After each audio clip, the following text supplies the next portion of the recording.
taking the examples of Blatter, Hayatus of this world, and the Samaranges of this world, who did 21 years, have come to the point where they know that you cannot stay there for too long. There must be other people who can do a better job with younger, bringing younger ages to play into the system. And I think that is the best direction to go.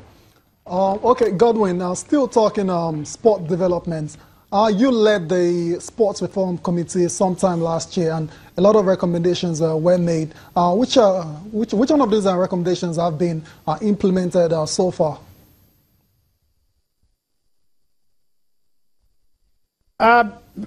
Yes, basically we have the term limitations, which have been implemented to a great extent. At least terms are being limited. They managed to twist the minister to bring it to 3 terms. Okay. We have the situation where you have ministry officials also being on the boards of federation.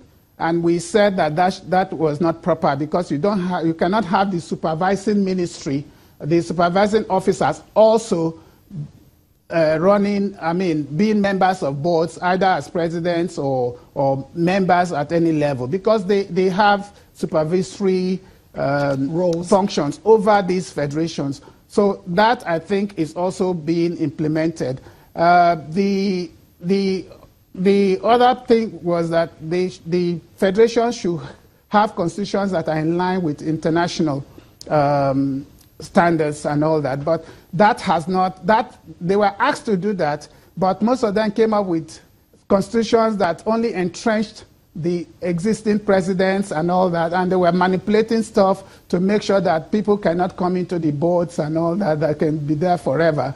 And that was not acceptable. I think because of that, the minister of the came up with guidelines that were more progressive. I think the fact that we have to have an independent electoral committee to run the election instead of ministry officials who have their own interests and agenda in the whole process is also a move going forward. I think the grassroots program has also been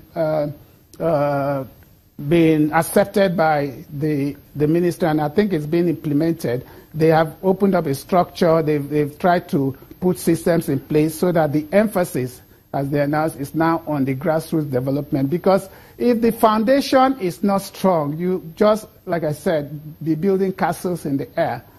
You need to have a strong foundation, even if it means not competing internationally for several years, and we can get the grassroots, the foundation right.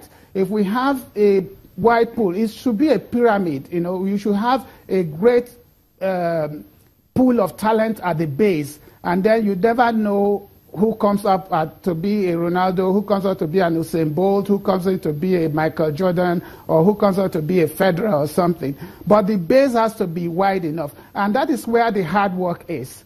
And if you don't have people who are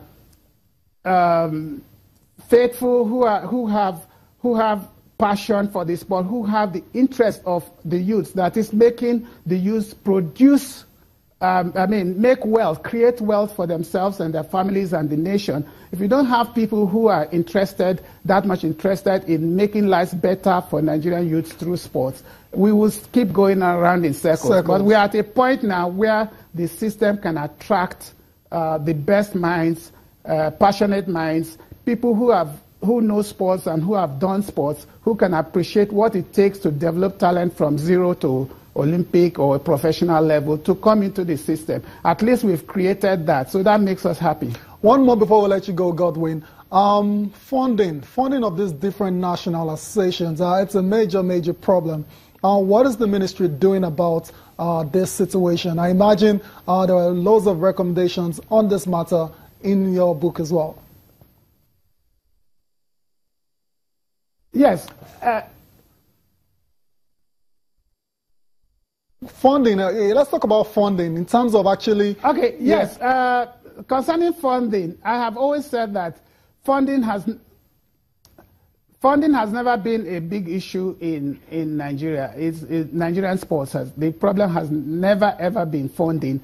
We have corporate organizations who are ready to invest a lot in sports development, but they are looking for the right people. They are looking for the right environment. They are looking for the right structures. They are looking for well-run federations, accountable people, trusted people.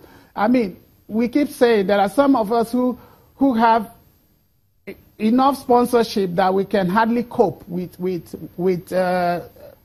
slotting them into the year's calendar. I mean, that's not because we know people or we're special. It's because we deliver. I mean, we meet the expectations of the sponsors, and they can trust us.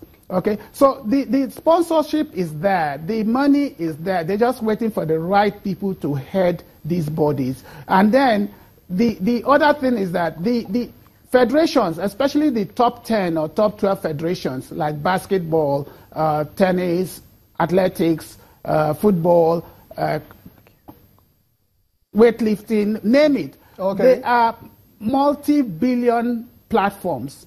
But the problem is that those who run them do not want to share responsibilities. They don't want to open up the field so that their powers are not eroded. Okay. And in the Sports Reform Committee report, we recommended that these federations be open to membership.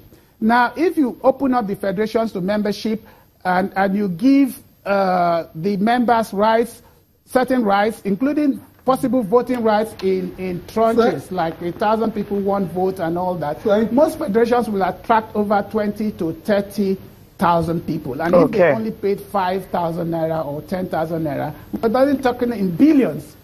Thank you, Godwin. Thank you. Thanks for joining us on the show this morning, former chairman, Sports Reform Committee. We need to go on a break now. When we come back, the rest of the show will continue.